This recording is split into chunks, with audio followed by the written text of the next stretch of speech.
Hello and welcome to the 2 Minute Drill Podcast. I'm Michael Rochman, that's Bailey Kumar, and we are moving on from quarterbacks now on to the running back position. Before we get started on any of the loaded ball carrier class, Bailey, how you doing? No, I'm doing great. It's been a while since I've been on here, so I'm excited to get back to it. Yeah, unfortunately, Jack Donovan was only here for the quarterbacks. He'll be on some of the other position videos, but not going to be the consistent repeating host. Hopefully that's me. We'll see. I don't know. Bailey may kick me out of the crew. We'll see what happens. But, this is an exciting running back class, and I think it's something that people are kind of looking forward to after what was a little bit of a letdown class last season, last draft class overall. And now this year, there are a lot of hyped up names as we enter into the college football season. Some will stand the test of time and remain as a top coveted prospect, while some maybe fall down the draft boards. But Bailey, what are your expectations for this class as a whole as we enter 2024? I mean, my expectations are pretty high. When I'm kind of going through these guys and grading them, I have a lot of high grades on these guys and a lot of guys that I'm excited for and waiting to break out. And, I feel like with running backs is one of those positions where there's always breakout guys, people you've never heard of who are just suddenly flying up draft boards. And when I kind of compare this class to last year's class, I have like multiple guys ahead of who's there everyone last year. Like Jonathan Brooks, I have a lot of guys ahead of him. So I'm very excited for this class. And yeah, let's get to it. Yeah, and before we even dive into the running backs themselves, the NFL approach I think is interesting because these younger backs are usually hitting the field right away. Maybe those first couple weeks it's a slow integration into the offense, but some of these guys are immediately finding ways to contribute and become stars in the NFL. We saw guys like Bijan Robinson and Jahmyr Gibbs have great rookie campaigns this past season in the NFL. Do you think that with the constant changing pieces that we saw this offseason in free agency, that these rookies are going to be more and more like building blocks for teams that are looking to kind of take that next step as an NFL offense? Yeah, for sure. I mean, I think it really comes down to the rookie contract in this case and how cheap they're getting this guys. And running back seems to be the position where there's the smallest difference between the college and the actual NFL game. So a lot of these guys can hit the ground running, no pun intended, but kind of get off to really good starts here and pick up the offense quick and contribute their rookie years. And I see a lot of guys on this list who I wouldn't be surprised take over a backfield, split a backfield in 2025. Yeah, so with quarterbacks, me and Jack, we went by conference and we went in order of school name. For this, me and Bailey ranked the consensus top 10 guys. We averaged out our ranking. So, someone who maybe has two ninth places is going to be the first one we discuss at number 10. And we'll go all the way up to number one in what is, again, a loaded running back class. So number 10 right now is still someone to be very excited about. So without further ado, we're going to get started. And number 10 is Jaydn, running back out of California. Bailey, why don't you start with your thoughts first? Yeah, I mean, the first thing that jumps out right when you watch this guy is his home run ability. You put the ball in this guy's hand and just watch him go. He has that speed, agility, and quickness combination that you love to see from your running back with the big play potential. I didn't really love his third down ability. And I think this is going to be his biggest drawback. And with teams, when you have these kind of smaller, quicker guys that are home run ability, usually you want them to get the ball in their hands and like as a pass catcher, and you can create some plays off screens in that way. And I really think Ott was lacking in that ability. Also, didn't think he was the greatest pass protector. And he wasn't really that great inside. I'm a bit worried about him between the tackles just because of his size and his strength. So I kind of had him ranked low here, but I definitely think that this is still a pretty good running back. He's definitely carved out a role on a team just with his speed and home run ability, but it's somebody that I'm a little bit lower on. Yeah, 6'1", 210 pounds. I really like his patience. I think he's someone that's kind of waiting at the offensive line, letting those holes develop. At a school like California, I don't know if that's necessarily the best approach compared to some of the other defenses that they'll go against. So he's a little bit hot and cold from the game-to-game perspective. But I think as he goes to the NFL and the trench play starts to level out, I think that type of play style will reward him more often and get a more consistent production. But, I mean, even still, he's a dominant producer. 1,300 yards last season, and even 897 yards the year before, 20 touchdowns over his past 2 years, and a combined over 60 catches in his past 2 years. So this is a guy that really kind of checks a lot of boxes in terms of the production you're looking for out of the running back position. I agree with you that I'm not necessarily there in terms of the play strength and overall ability to produce downfield as a catcher, but I do think part of that comes in fact, with just what the Golden Bears had offensively surrounding him, I didn't love the overall passing game last year. And I do think Mendoza or Rogers, whoever's starting, can potentially take that step forward for the offense. But I think Ott is going to be the feature for what this team can produce. And so far, it's turned out pretty well. The Golden Bears are a team that I think is always going to be run heavy with Ott in the backfield. And he's shown that he's capable of taking that load and managing it to where he can, produce a great outing every Saturday. So he's someone that I'm excited about. I love the long speed. I think the short area burst is where I'm a little bit different from you. I didn't see it as much.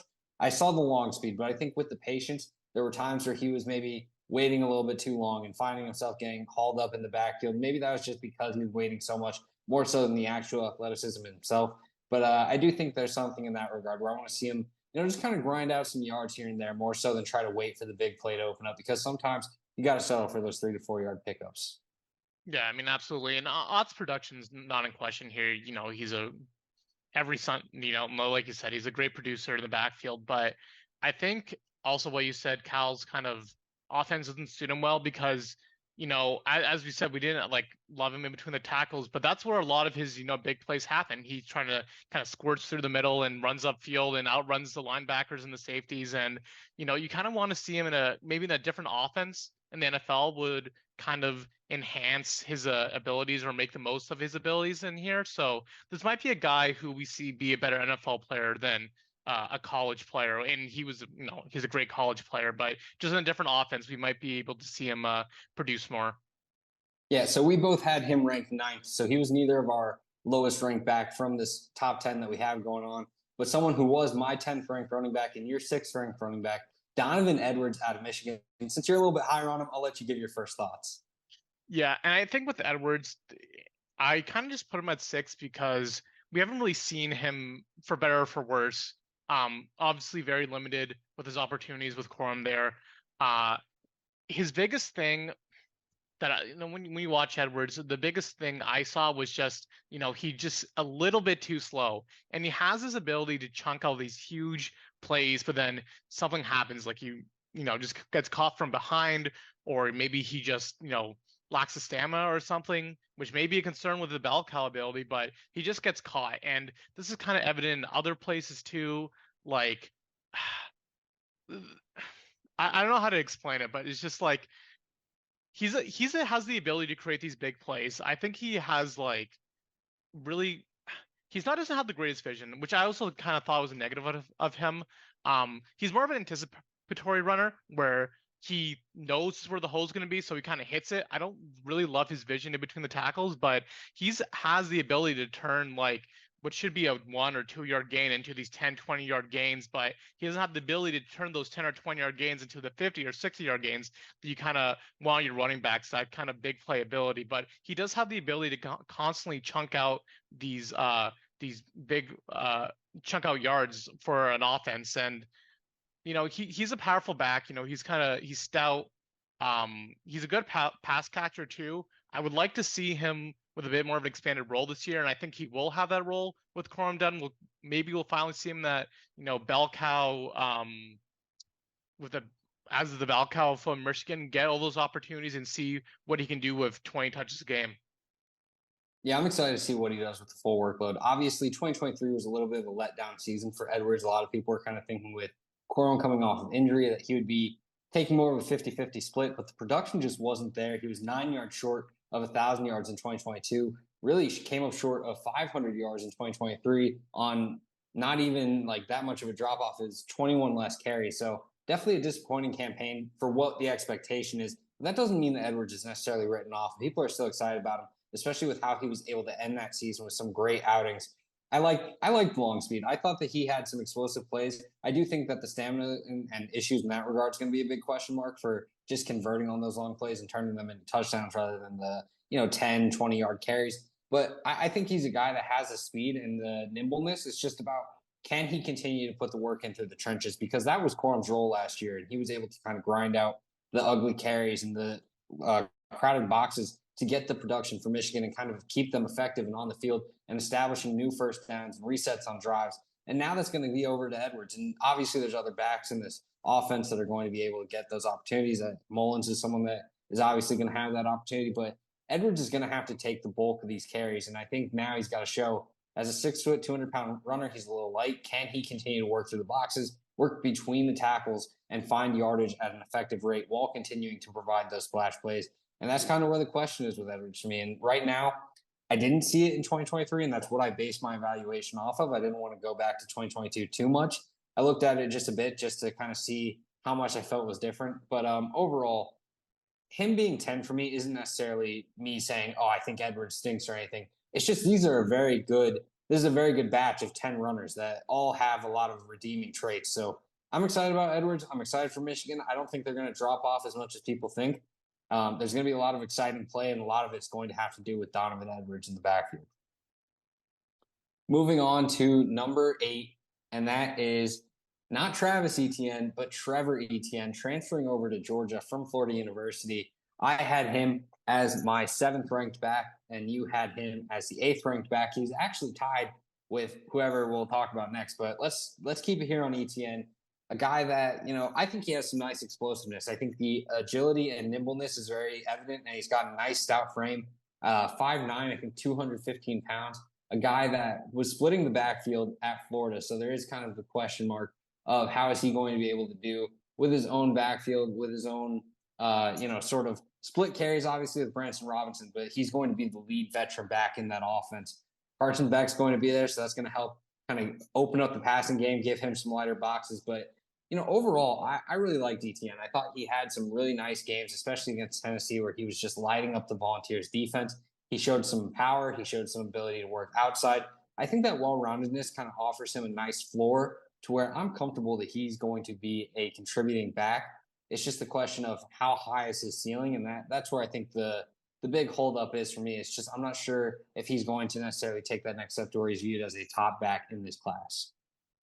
Yeah, I kind of have similar concerns where, the lack of bell cow experience and just I always think he's going to be limited by his size and strength. I don't think he's ever going to be able to take that step to bell cow status where you just give him 20, 25 carries a game and just be okay with it. I do think he has a really nice floor as a kind of a change of pace back. I really like his vision in the backfield. I thought he was a really smart runner, able to really identify the correct plays and kind of make up for some of his deficiencies with just his football IQ. And, he does have that, long speed that you like. He can really catch you off guard with how quick he can get up there in terms of his speed. Also, didn't love him in the passing game either. He didn't really get a lot of opportunities. Maybe that'll change at Georgia, but I don't know. I kind of feel like if he was better at it, he would have been getting more opportunities. So I'm not expecting a ton of improvement there. And I really just think he's kind of a limited as a running back right now. I don't really see him being able to improve on it, but I do think he has a nice floor just with his speed and vision. Yeah, I thought he was solid on dump off opportunities. I'm just not sure about the overall downfield ability as a receiver. He put up about 8 yards a catch, and like you said, he was split in the backfield. So the 21 receptions not too bad for his last year production, but definitely still left to be desired in terms of just what can you do at that next level and what steps can you make.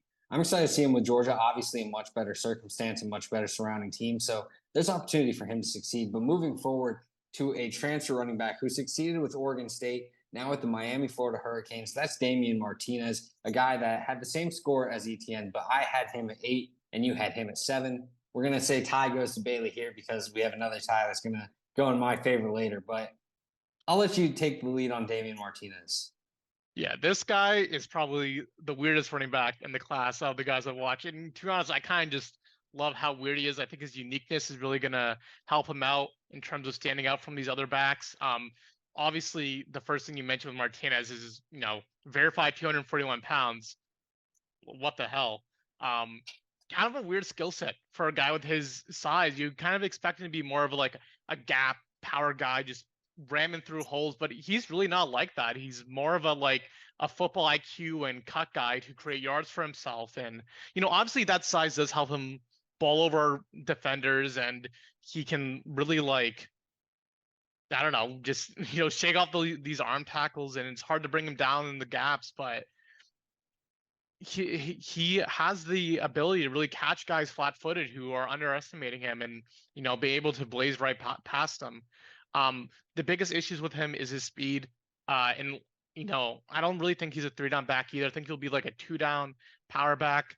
But I think NFL teams are kind of going to kind of see him and be like, well, he doesn't really have the agility or quickness they really want from zone schemes. And then you really don't like in gap schemes, he's good, but he's not great. So I think that's going to be his biggest limiting factor is that he's scheme versatile, but he doesn't really excel in either one just because of his kind of, you know, weird skill set that he has. Yeah, I'm excited to see him in Miami. I think this is going to be a very good team. But when it comes to Martinez, I think the big holdup for me is when you're 240 pounds, I mean, you got to use that more. And I think he's a little bit hesitant going into contact. Now, that doesn't mean that can't change. That's something that Derrick Henry struggled with until his second year in Tennessee. So it's something that we'll have to kind of grow in his game. But right now, I see flashes enough to where I'm willing to buy in, especially when he is working between the tackles. He has some ability to just absolutely truck through people and just completely haul them through the trenches and get to the sticks. And I really love that ability. Working outside, he kind of uses his patience and vision to kind of pick up yards. But man, if he was willing to lower the shoulder a little bit more effectively, if he was willing to go in with more violence into these like point of attacks on the defender, he would be so much higher in my rankings. I still like him a lot. I still think there's a lot of potential here. And especially if he continues to develop the power type of running, he's going to make those next steps pretty easily. But I don't know. There's definitely a lot of question marks. And I like what you said about the receiving issues. Only 15 catches in his past 2 years at Oregon State. So not sure how much in the passing game he's able to contribute. The blocking, I think, is somewhat there. He showed the ability to kind of get in and truck some defenders as they're crashing into the backfield, but you got to be able to contribute as a receiver as well. And that's something that's still left to be desired in his game. Overall, though, I think the Hurricanes are in for a big year, and I think Martinez is going to have some very nice moments for this ACC run, and I think they can take the conference. Moving forward to the next back now, and that is, let me pull this up, sorry. Devon Neal, where the biggest split is between me and Bailey because I have him as my third ranked back, and Bailey has him at number 10. For me, I love the guy. I think in terms of outside zone running, there's no one in this class that wowed me more than Devon Neal. Obviously, Kansas didn't let him run inside the tackles as much as some of the other backs, but he's 5'11, 215 pounds. The vision's there, the speed is there, the ability to burst through holes and find those gaps was absolutely incredible. And if you're telling me that there's someone in this class I'm too low on, I'm probably thinking it's Neal, who I still have at number 3, because there were moments where I hate to throw this name out because I'm not trying to overdo it with my comparisons, but there were moments where I'm like, this guy just looks like Christian McCaffrey to me. And I know how ridiculous that sounds, and I know how next level McCaffrey is. But in terms of being outside the tackles and being able to just take advantage of space and create big plays as a result, Devon Neal was dominant in that factor. And I think what needs to be given to his credit is like Jalen Daniels only played in 3 games in 2023. This offense was Devon Neal last year, and it did not matter. Defenses could not stop him. He had 1,200 yards, over 1,200 yards, nearly 1,300, 16 touchdowns. He showed as a receiver with 25 catches and 21 the year before. He has 8.5 yards per catch. So he's got the production, and I think he's got the flashes. In his final season with Kansas, I'm excited to see what can happen, especially if Daniels is healthy. But man, I'm really liking Devon Neal, and I'm excited to see what can happen in 2024 because I think he can be one of the top running backs in this class. Yeah, I mean, I don't necessarily disagree with what you said, but I think there's a lot of limiting factors in this game that makes me hesitant. And I mean, obviously, when you can send any running back to the 49ers, and maybe they'll turn out good, but I think in general, my biggest issue with him is just he's a guy who's best when he has the ball in his hands. And, his lateral mobility is good. He's able to change speeds. He's a pretty fast guy, but between the tackles, I don't think he's going to be able. He's just too light. Not too light. He's not powerful enough. I don't trust him to shake off those arm tackles. And I think, Kansas really prioritized getting him in the offense. And when you can kind of transition that to the NFL, I'm not sure it's going to work to the same effect. He's a guy that I really want to see bulk up. I thought he was, he wasn't strong enough when he was running. I don't think like he's good on those outside runs. Like I definitely had that written down where he's a good zone runner who's best on his outside runs and he's a shifty guy, but I'm supposed if you put him in the right scheme that he's going to be able to produce well, and we've seen him produce well. But I just don't trust his ability to mesh with that many teams in the NFL. And there's so many. You have to be like scheme versatile to be successful as a running back in the NFL. And I just think that as a pure outside zone guy, that there's not enough teams running it where I can realistically rank him that high, just because of how bad he is in every other facet. I didn't see him as that bad. I thought that he was intriguing enough, and I think it was more just like he didn't have as much opportunities to showcase himself as a gap runner, and it was a lot of outside the hashes type of runs, option plays, stuff like that. So I don't know. I'm intrigued to see what can happen with Neal, but I really like his upside. Moving forward, though, we have Omarion Hampton, running back out of North Carolina. I have him as my sixth ranked back. Bailey has him as his fourth ranked back. 6 foot, 220 pounds. Bailey, what were your thoughts on him? Yeah, this is where you start getting into the guys who I think are just like three down complete backs. Like this class is really good. Like I probably have Hampton pretty close to Brooks in like my rankings. This guy is just so fun to watch play. He loves, just that running hard, running through people. Zone runner. I thought he was good in his zone. He will, kind of just pick a hole and just hit it hard and hit it quick. And he has that acceleration to kind of wait until he sees what he likes and then just go full speed through them. And if you're trying to square him up, a lot of times it's not going to end well for you as a defender. He has that three down ability, which I think a lot of the other running backs that we mentioned have kind of been lacking. He's a good pass catcher, and I really think he's one of the better pass blockers. I was really impressed what I saw from him in pass protection. um he has that contact balance that kind of goes with that powerful running style they like to see. Like especially on like screenplays, he's going to be a guy who can shake off some of the tackles from the corners who aren't going to be strong enough to take him down. I do think he does have some big, not some big flaws, but some limiting factors in his game. Namely, he's a little bit of an uptight guy. I don't think he was that great in the open field. Can't really make guys miss, right? He prefers to go through them than around them.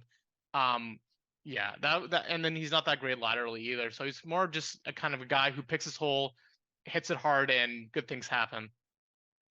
Yeah, for me personally, the biggest issue I had with Hampton wasn't necessarily with Hampton himself. It was just the fact that North Carolina operated almost primarily out of the shotgun. So a lot of his looks were just sort of gun type looks, base, whatever. But I want to see more under center type situations where he's getting the ball about 5, 6 yards back and then plowing through and seeing what he can do between the tackles or even on outside runs. Just under center looks and see how he looks in more of the standard NFL offensive type style. But overall, I really like his game. 6 foot, 220 pounds. First note I wrote was how much I liked him in pass pro. I saw the Miami game first, and he was consistently picking up on defenders. Drake May was kind of under a lot of fire in that game, but it wasn't due to Hampton. If it was one of the other offensive linemen messing up, maybe a tight end missing their block, Drake May would get hit. But Hampton was picking up his assignments pretty well, and I was very impressed in that regard. He has the frame that I think kind of reminds me of some of the like mid 2010 backs, kind of the Le'Veon Bell, Todd Gurley, David Johnson type mold with that 6 foot 220 where he has receiver size, but also the bulk to be a running back. I thought his lateral speed was pretty good. I thought he got outside well. He has some nice power and burst through the first level to get into the second level pretty easily.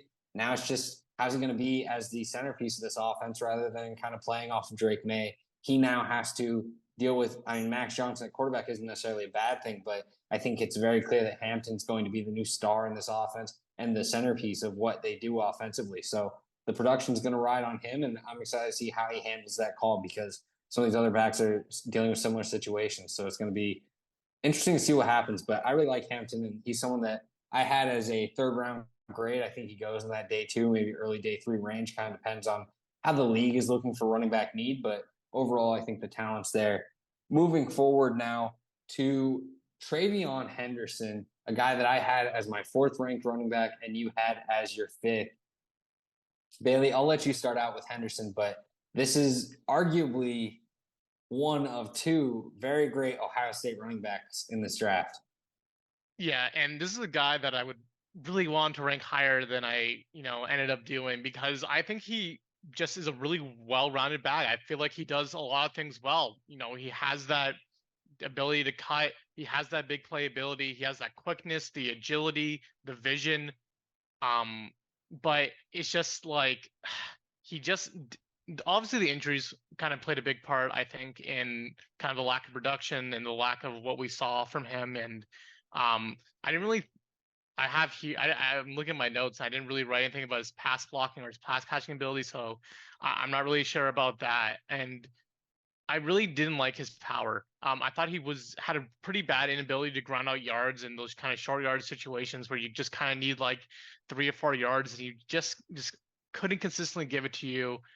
I think my biggest fear with him is that with kind of the split backfield that he's going to be operating with next year, that he's never going to be able to show the ability and what he can do. That's kind of my biggest hesitancy with him. Is just the NFL is not really going to see how well rounded he is. Yeah, I'm interested to see what the split is between him and Judkins, and it could easily hurt one of their cases when it comes to their NFL draft profile and value. For Henderson, I was really impressed with him. I thought the overall just juice that he brings with each carry and the ferociousness he runs with is just very exciting. He's someone that has probably more explosiveness than any of the running backs that were drafted last year. He's someone that I'm really enjoying every time that I turn on his tape and watch Ohio State. Will Howard's going to be the game manager for this offense, and they're always going to have talented wide receivers. But I think Ohio State is going to have to rely on the run game if they want to be at their very best this season. And Henderson and Judkins both need to be key contributors to this offense. I like Henderson. I wouldn't be surprised if he ends up better than Judkins when the season comes to an end. But obviously, heading into the year, Judkins has higher expectations. Currently, I have a higher grade on Henderson, but I'm very aware that they don't bring in Judkins if they think that he's just a backup for them, because Judkins would want to be the star of an offense. So it's going to be interesting to see how they manage the workload for both these guys. And I like Henderson, and I'm excited to see him, but it wouldn't shock me if maybe a little bit of a colder season working in rotation more kind of limits his draft appeal, and he falls down boards a little bit and sees him more in a day 3 type of light when draft season comes around. Yeah, and the biggest thing I'm worried about Henderson is the scheme fit. I'm not sure how well he's. I feel like they might have. I fear that they might have given up on him, but I hope I'm proven wrong next season. I hope you're wrong as well, but we shall see. But moving forward to the next Ohio State back, Quinshon Judkins, a guy that I have ranked as my 5th best running back. Bailey, you have him all the way at number 1. Why don't you gush over him for a little bit before I take over? Yeah, this is my favorite running back in the class. Have him ranked number 1. This is if you put a gun to my head, who's going to be a productive running back in the NFL? This is going to be who I pick. Super powerful runner, able to carve out the yardage in the short yard situations. Always, a positive play guy, breaking tons of tackles. It kind of goes hand in hand with that power and the strength he brings. He's a very patient runner, which I thought was kind of surprising with his skill set. Most guys his size try to, aggressively just hit holes, and he kind of just waited them out, kind of took what the defense gave him more than I think a lot of guys his size would be, and especially what he was facing, a lot of stacked boxes, really hard to be willing to stay in that backfield and just wait that extra split seconds to see if something will open up. But I give him a lot of credit for, having the ability to do that and trusting in his, abilities to kind of get out of those situations and, make chunk plays. He's pretty fast. I think that, when you look at the power plus the speed, it's really, really tantalizing. And it's clear to see why he had so much, success right now in college football. Just really hard for, college players to really match that power and speed combination. The faster guys can't bring him down, and the more powerful guys can't keep up with him. He's just an amazing running back. And he has that 3-down completeness, great pass blocker, and he's capable as a pass catcher. And I don't know, I struggled to come up with negatives when I watched him play. I didn't think I saw anything where there would be any hesitancy with me taking him or anything. It's just an amazing back. Yeah, he's someone that I was impressed with, and he had 3 less carries for about 400 less yards. So it was a little bit of a step back compared to his freshman season with arguably the bigger share of the running back backfield. But overall, this has been a guy that's been the centerpiece of the Ole Miss offense for 2 years now. And now he's heading to Ohio State. I really liked his contact balance. I think he was aggressive as a runner, but still was able to take on contact, keep his composure, and keep momentum going with his runs. I liked his path walking as well. I thought he was very impressive in that regard. He's someone that I am kind of curious about the off-field stuff, because Jackson Dart kind of took to Instagram when he transferred and was like, oh man, when you're not bought into the team, it's better to just not have you, whatever. Like, paraphrasing, but that was kind of the message that Jackson Dart sent. So there's going to be questions about his character and, what type of attitude and energy he brings to the locker room. And, there's been instances where guys are very talented runners, but teams are willing to kind of let them slip down the board a little bit. So maybe in a loaded running back class, Judkins could be viewed as maybe the best runner or best running back as a whole, but eventually they kind of value the locker room presence or the team workability, and then they say, "Oh, Judkins is down a little bit." Now I'm not gonna let Jackson Dart dictate my overall view on Judkins. I'm not gonna drop him rounds or anything. I still think he's a great back, but I don't know. It's just something to monitor, and it's something that I think some teams will bring up as a question mark. Some media will be talking about it, especially as he officially declares and the draft season gets closer, and they need talking points and content to really discuss further. But it's something that's going to be discussed, and it's going to be kind of a cloud now that lingers over him. But overall, I think the package is there. 6', 220-pound back that can really do it all. And I'm really excited to see what he does to Ohio State. I think this is a very good roster. As long as Will Howard's good enough, there's no reason they can't be a contender in the conference or in the college football realm. So I'm very excited for the Buckeyes, and I think Quinshon Judkins and TreVeyon Henderson, whoever's taking more carries, they're both going to be key pieces to this offense, and both are going to be in for big seasons, in my opinion. Next up, we have the 2023 Doak Walker Award winner, and that is Ollie Gordon, running back out of Oklahoma State. And, I mean, really just the award itself speaks to the level of talent that this guy has. But even when you turn on the tape, there is so much supporting it. I have him as my second-ranked back. Bailey has him as his second-ranked back. And he is, just the centerpiece of this Oklahoma State offense. He is someone that is going to continuously get 20-plus carries a game, and he's continuously putting in some great numbers. 6'2", 225 pounds. He's someone that maybe isn't as bursty as some of the other backs in this class. He doesn't have as much immediate, quick, short area speed, but he is someone that, long strides, very good at finding holes, finding gaps, whether it's between the tackles or on the outside, and converting it into big, effective carries, whether that's getting the 6-yard, 5-yard pickups, or it's turning into 20-plus yard carries to really flip the field for an offense and put them in scoring position. So this is someone that I think is the complete back when it comes to just what he's able to do in the backfield and with the ball in his hands. As a receiver, he wasn't necessarily dominant, but he had 39 catches, so he's definitely shown some flashes, and I think he's on the right trajectory. In his third year, I expect him to maybe put up similar production. Hopefully he can get a little bit more yardage on those reception totals and opportunities with the ball in space. But, Bailey, this was an Oklahoma State team that had very low expectations from a lot of the media, ended up really kind of faltering out of the gates. Ollie Gordon eventually kind of took a lead role in this offense, lead role in the backfield, and things turned hot for the Cowboys. What were your thoughts on Gordon in evaluation?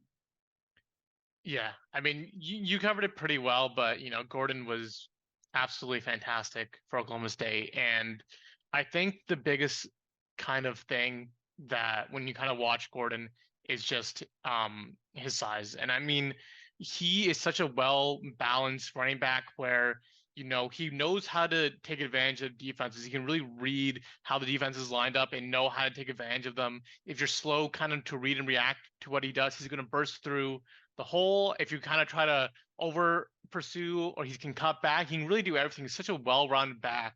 The only hesitancy I have with him is I think he might be a little bit of a poor tester. I'm not really sure if the athleticism is all there, but he's such a productive runner and he's so proven. And even against these stacked boxes, he just performs and produces. And, there's really no questions left with him when it comes to how good of a running back he is.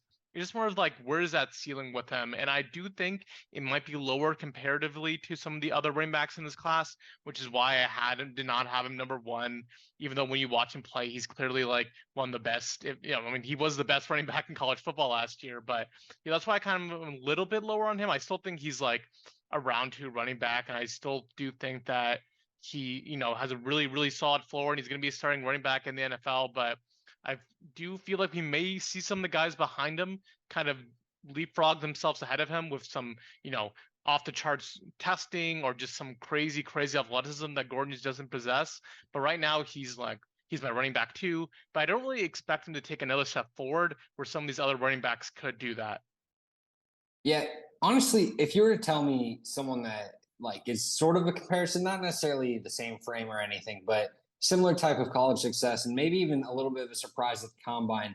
Kenneth Walker kind of comes to mind where it's like, man, this guy's just such an effective runner that you don't really have questions about what he's able to do at the next level. It's just how much of that overall skill set and that next level ability does he have to kind of separate himself from being a great running back into like superstar back. And Kenneth Walker even kind of surprised at the combine with his numbers. So it wouldn't surprise me if Gordon kind of does similarly. But this is someone that I think there is kind of limitations in terms of just the overall like I don't know. It's so hard to say because he's like very good in like every category to where it's just like you love Gordon and we have him as our number 2 back. So it's hard to be like chopping him down and acting like there's these easy flaws to notice on tape. But I just think that it's easier to buy into some of these like short area quickness type of guys that can kind of create those extra yards in those plays, make an extra defender miss. And that's what leads to getting those next level type of situations. And that's what takes him to the next tier. If he's able to find that this year, maybe dropping a little bit of weight and he finds this new level of elusiveness and he's even better than he already was, then yeah, he's probably unquestioned RB1 for me. But still, I mean, he's someone that's going to be first round grade for me. I expect him to be day 1, maybe early day 2 type pick. But overall, I mean, I was really impressed. And I think he's someone that it cannot be understated how much of this Oklahoma State team had to rely on him because they were looking pretty rough early on in the year, losing to South Alabama, struggling offensively. And then they eventually relied on Gordon and they found a new, like, just win. And they were able to reach the Big 12 championship. And it was all because of that running back that is just doing everything for this team. So he's a stud. And I'm really excited to see him in 2024 because I think he continues to carry that momentum.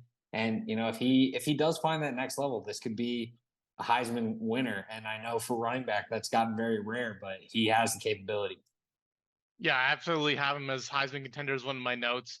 I do think he'll be an early round 2 guy. Just but that's pretty much testing dependent. If he tests a little bit, even like above average, like a 7 or 8 RAS, probably have him in the first round. But I think he might be on like the low end of 6 or something like that, which might be splitting hairs. But we kind of see the success that which like running backs really had success as rookies this year in the NFL with Etienne and Gibbs. It's those guys who have that ability to make people miss in the open field. And, you know, in the NFL with that smaller field, it's so important to have that ability where you don't have as much of the sideline as you do in the college game. So we may see some teams try to prioritize that, which may push Gordon down too. But I mean, he's just so complete of a back that it's hard for me to see a world where he's not given, you know, a lead back opportunity somewhere next year.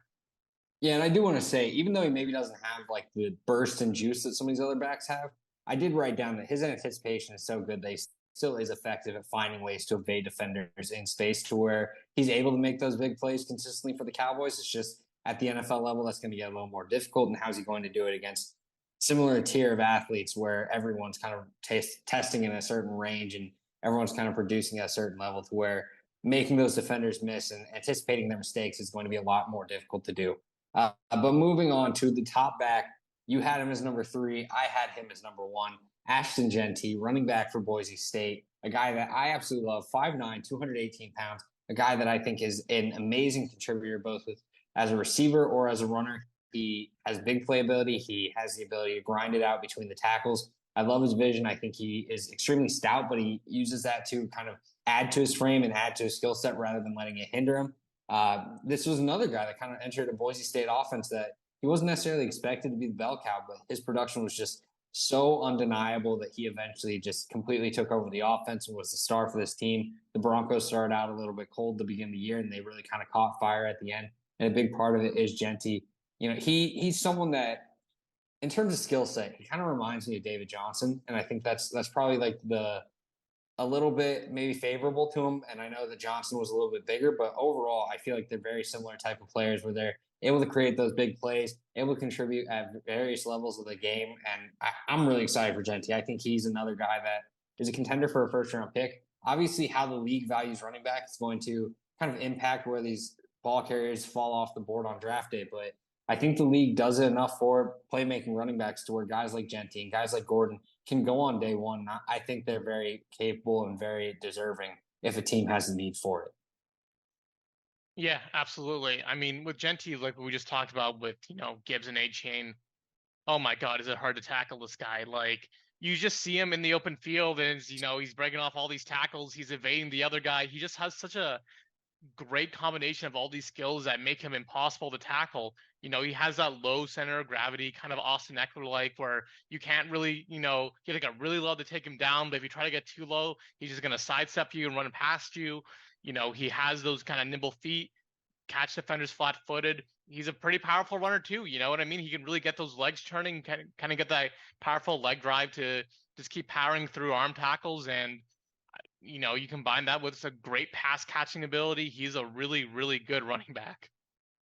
Yeah, what I'm most excited about is just, I mean, the fact that he's willing to stay at Boise State and just continue to be the star for this offense. I think will kind of speak volumes to teams that are like, hey, this is a league where it's kind of difficult to keep on to your stars and keep the value there. But if this guy is buying into the program that he originally committed to, didn't want to take advantage of the NIL and go to maybe like a Georgia or Florida or an Ole Miss or something, he wanted to stay at Boise State. And I think that'll speak well to teams. Obviously, it doesn't matter too much in the grand scheme of things, but I love the talent, and I think he's someone that can potentially keep up the G5 streak of having a first round pick, and I think it's Jeanty.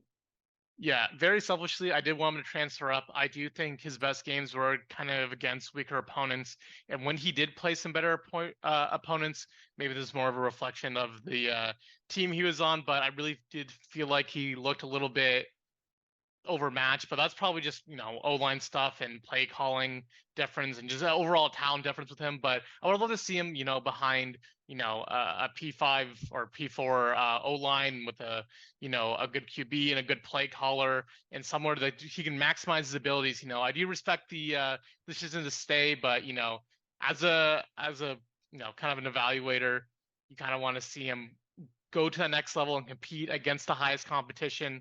The other thing, I think he might be a sneakily bad tester, which, similar to Gordon, which is why I didn't really have him that high. I think he could be a little bad, but we'll see about that. I'm really bad at trying to evaluate these types of things. So he's probably going to be like a 9.9 RAS guy at the end of the year.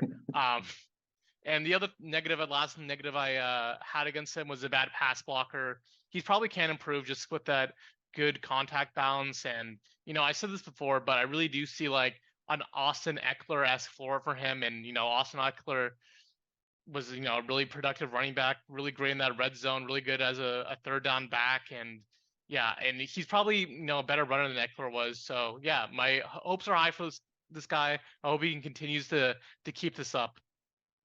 Yeah, and NFL coaches usually expect their rookie running backs to be pretty bad at pass protection. Obviously, they would like to see more out of these guys, and there are people like Omarion Hampton who are going to impress and maybe get a little excitement out of teams that love to throw the ball downfield more. But I think they're willing to kind of take the process, especially when they show the physicality and ability to do it. So as long as Jeanty shows some flashes, teams are still willing to make that investment. And I'm excited to see what he can do at the NFL level because I think this is just the start of Jeanty hype. I think 2024 is going to be a great season for him, and then he's going to enter the NFL and hit the ground running. I'm excited for him. I'm excited for this running back class as a whole. And here on 2 Minute Drill, we will definitely be covering it. That's Bailey Kumar. I'm Michael Rochman. That's all for the top running back discussion. Tomorrow we'll be back and we'll be discussing some of our favorite sleepers at the position for this class. Then later in the week, we'll talk about wide receivers, slot receivers, tight ends going forward, and offensive linemen later down the road. But yeah, we have all the positions coming to you here on the 2 Minute Drill podcast. Like I said earlier, I'm Michael Rochman. That's Bailey Kumar, and that's the 2 Minute Drill. Thanks for watching.